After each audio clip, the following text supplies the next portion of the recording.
This is the Moto X 2014 edition. I've got the 16 gigabyte wood back, white front. I want to go over some of the features of the new Moto Assist app.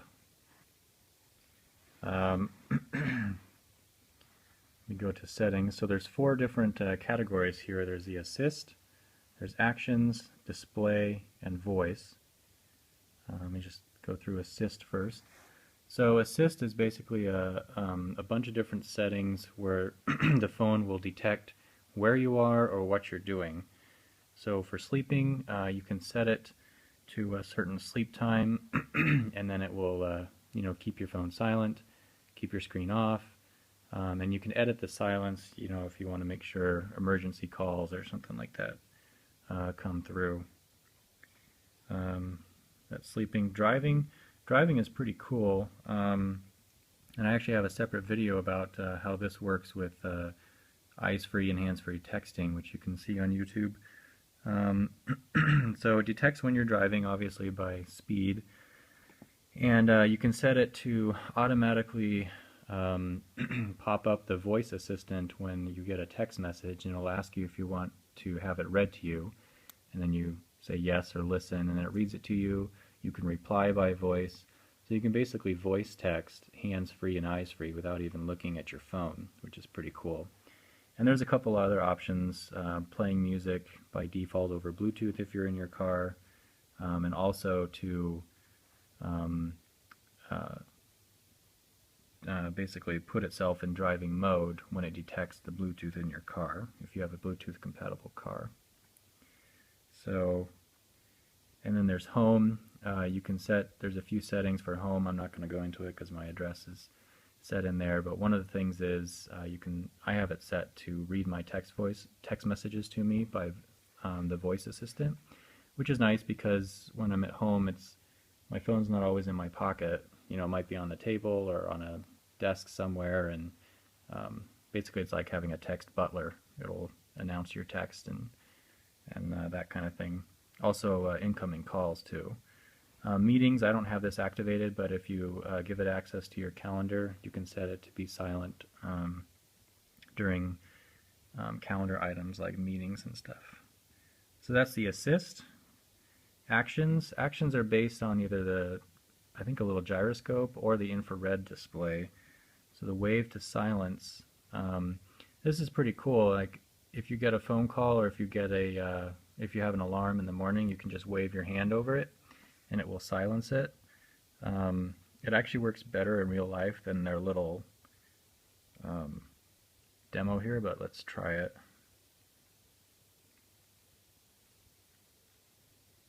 I'm not sure why it takes so long for it to load it.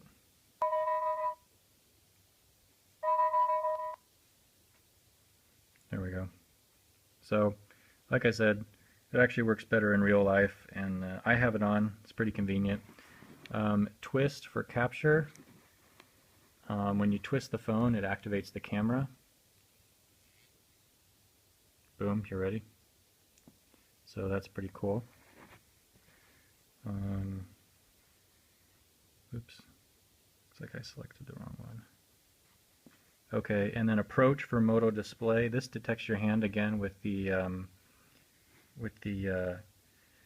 infrared display. So when it's on sleep, you basically move your hand forward, and it shows a little time. And it'll also show the icons of apps that have notifications for you. Oops. So I'll do that again. And then when you touch it, the notifications will show up here. And the one thing about this is that because it's always on this screen, when you're using driving directions, like with Google navigation or something, you don't get driving notifications, turn here, turn left, whatever, when the screen is off. And that's a real pain. It only gives you the voice. I haven't figured out a way to change that. Maybe there is, and somebody can tell me in the comments. That would be great. But anyway, and also because it's a OLED display, the battery use is only used for these white pixels. All these other pixels are still off, so that's pretty cool. So that's actions. Display. So Moto display, that's basically what I was talking about already. You can select which apps to display, and some privacy settings and that kind of thing. Voice. Voice is cool. Motorola has basically created their own Google Now or Google Voice app, and it works constantly in the background with its own dedicated small chip so that it uses as little battery life as possible. And you program it to your own, whatever phrase that you want. You could say, "Hey Jarvis," or "Hey Moto X," or something like that, or even "Okay Google." And what it does is it pops up the voice assistant and then detects your voice, plugs it into Google Now, and then Google Now takes it from there. So, and the reason it's cool is because that will work when the screen is off, when the phone is asleep, when you're in an app, when you're at the home screen. It works anytime. It's always on, as opposed to Google, where you actually have to have the phone on to use OK Google. The problem is, once you set that up, it deactivates direct interaction with Google Now. So it will launch the voice application, take your voice, put it into Google, and it works, but it basically adds the intermediary step of using Motorola's voice software. So if I go to the home screen and I say, "OK Google," if I had that Motorola voice set up, I couldn't do that directly. It would take me to Motorola's voice, and then Motorola would type it into Google Now, and then Google Now would search. And that's kind of a pain. It adds, it kind of doubles the time that it takes to do something simple like, send a text message. So I actually have it off because I like the speed of Google Now. I was disappointed though. I thought I could use both because it's great to be able to have like a completely hands-free phone.